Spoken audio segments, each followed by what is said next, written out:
Hello, my loves. Welcome back to my channel. Thank you for being here. I'm really excited to dive into today's topic with you because this is something that I love to talk about. We're going to talk about Dharma, purpose. What is your purpose? Why did your soul choose to be here at this very moment in time? Why? Well, let's dive in. All right, you guys. The concept of purpose is complex, and honestly, it's very elusive. Unless you're a child prodigy or you were a child prodigy, chances are at some point in your life, you've wondered. It's like this existential question, right? What is my purpose? And I assume that maybe if you're here watching this video, you might be wondering, what is my purpose? Well, here's the thing. We all have a purpose in life.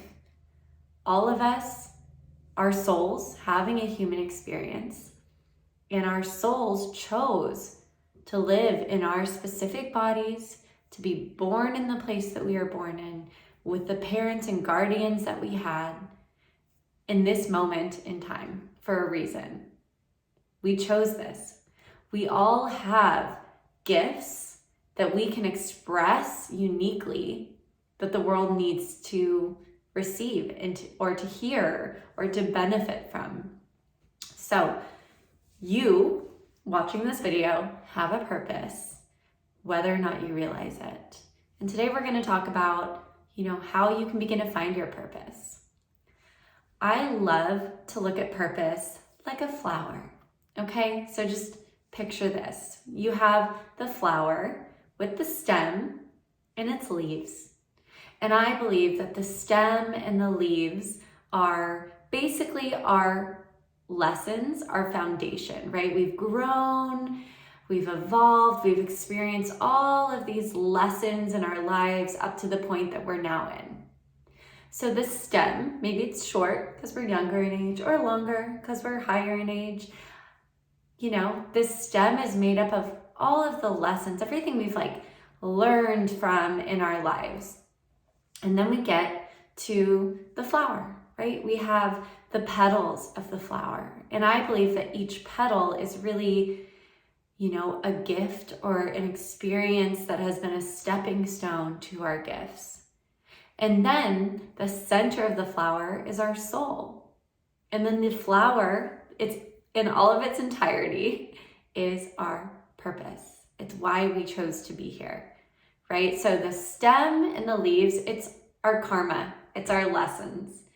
The petals are our dharma, and our soul, our bright soul and light is right at the center of it. So I'll give you a personal example from my own life. I believe that my purpose is being a teacher. Right? It's doing things like this. It's teaching people, especially for me, bringing women together and helping women to grow and evolve individually and collectively. That is my purpose, right? So examples of some of my karma or lessons that make up the stem of my flower include the jobs that I had when I was younger that were not in alignment with my purpose. I worked as a front desk person at a hair salon. I was a hostess at a restaurant. I did catering. I worked as a secretary for an event planner. I did all of these jobs and I couldn't stand them. It made me miserable. I honestly hated people telling me what to do. Okay, so this is just an example of how these lessons, they really showed me what I didn't want in my life, which can be a huge part of figuring out what your purpose is, because anything that makes you miserable is not in line with your purpose, number one, okay? So then we get up to the petals of my flower, right? My dharma, the things that light me up, my gifts. So one of my petals, for example, would be one of my first jobs I ever had actually was teaching gymnastics to little kids. And I loved it, right? And then another one of my petals would be when I became a fitness instructor and a personal trainer when I was in college.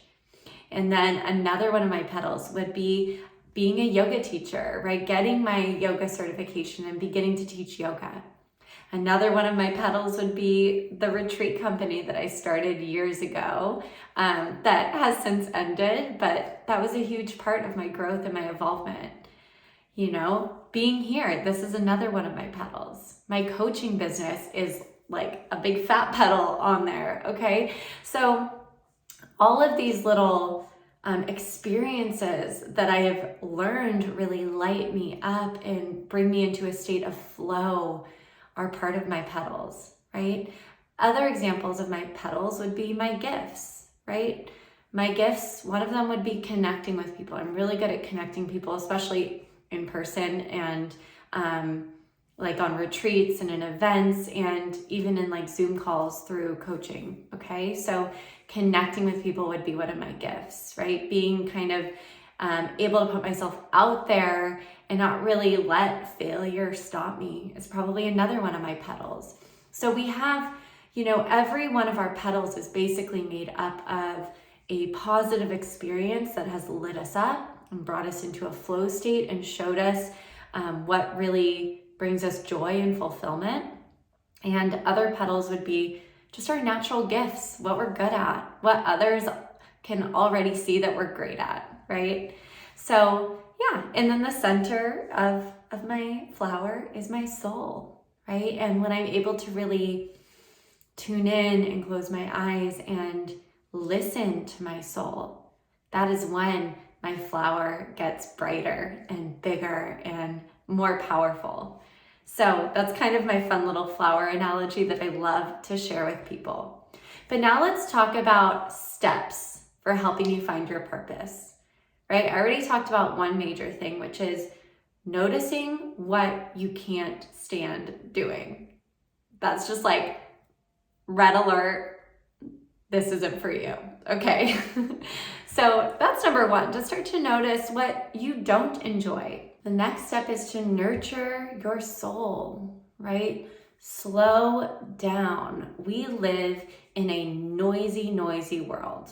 We cannot deny that. Unless you live in the mountains or somewhere very remote, chances are you are constantly being inundated with outside noise. You know, as we're growing up, we are constantly inundated with noise from those around us, and that is what shapes us into who we become, right? We pick up conditioning, we pick up the values, the morals of those who are around us the most. And unless we wake up and realize that we get to choose our values, we get to choose our beliefs about ourselves and the world, unless we have that awakening, we continue to function based off of other people's experiences and trauma and quote unquote values. So it's really important. I mean, you're here, so kudos to you, right? You're awakening. It's really important to realize that if you don't realize what your purpose is yet, it's just because you still have some deconditioning to do.